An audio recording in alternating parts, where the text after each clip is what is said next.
October 7 എന്ന് പറയുന്നൊരു ശനിയാഴ്ചയാണ്. ശനിയാഴ്ച ഇസ്രായേൽ പൊതു അവധി ദിവസമാണ്. തൊട്ട് തലേന്ന് വെള്ളിയാഴ്ച ഗസയിൽ പൊതു അവധിയാണ്.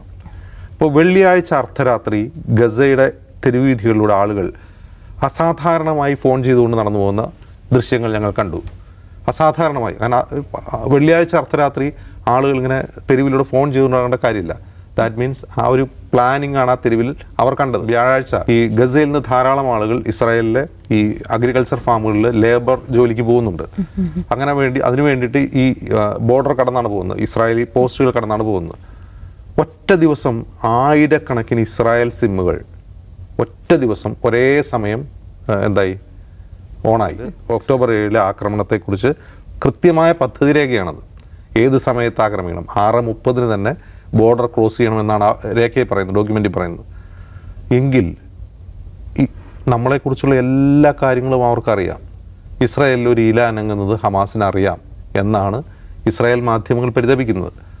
അതിന് ഒരു ഉദാഹരണമായിട്ട് പറയുന്നത്, ഈ 4 പേരോടൊപ്പം ഈ 4 പേരെ പിടിച്ചുകൊണ്ട് പോകുമ്പോൾ ഈ 4 പേർ ജോലി ചെയ്തുകൊണ്ടിരുന്നത് ഗസ ബോർഡറിന്, സദേൺ ഇസ്രായേൽ ഗസ ബോർഡറിനോട് ചേർന്നുള്ള ഒരു നിരീക്ഷണ ക്യാമ്പിലാണ് ഈ 4 IDF സൈനികർ, വനിതാ സൈനികർ ജോലി ചെയ്ത്. അവരുടെ പ്രധാന പണി ഈ സംരക്ഷണ ഭിത്തിയുണ്ട്, ഈ ഗസയും ഇസ്രായേലിനും വേർതിരിക്കുന്ന ബോർഡർ ഭിത്തിയുണ്ട്, വോളുണ്ട്.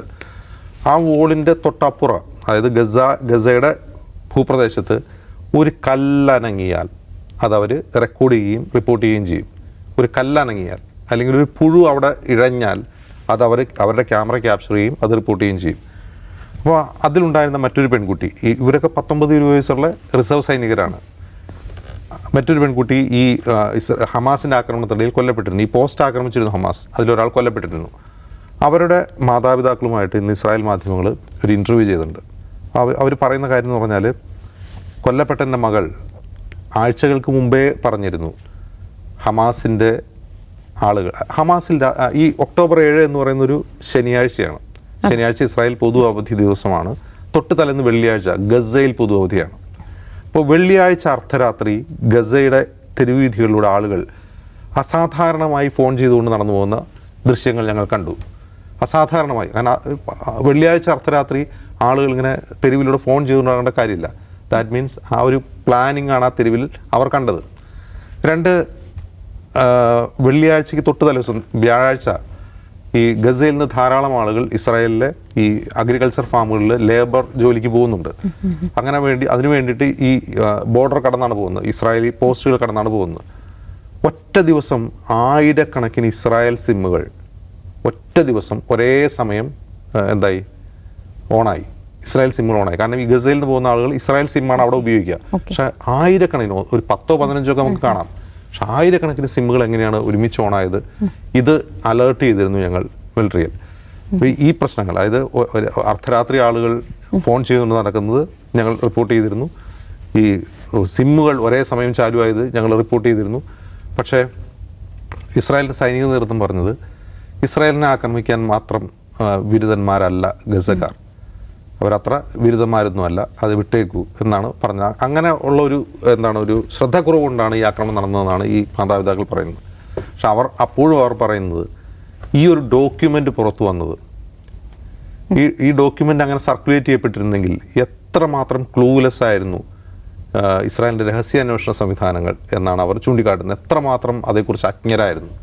ഇനി ഇങ്ങനൊരു ആക്രമണം ഉണ്ടാവില്ല എന്നെന്ത് ധൈര്യത്തിലാണ് നമ്മളോട് ജീവിക്കാൻ കഴിയുമെന്ന് അവർ ചോദിക്കുന്നു.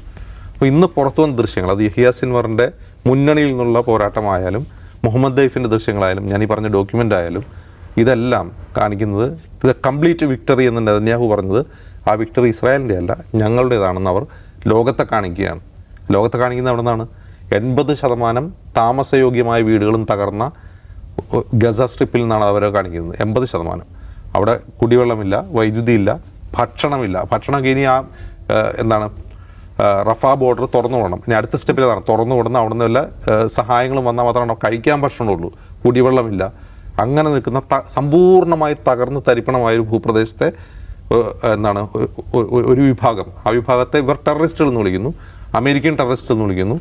അവർ അവിടുത്തെ ഗവൺമെൻറ്റാണ്. അവർ എന്തായിട്ടാണ് ആക്ട് ചെയ്യുന്നത്?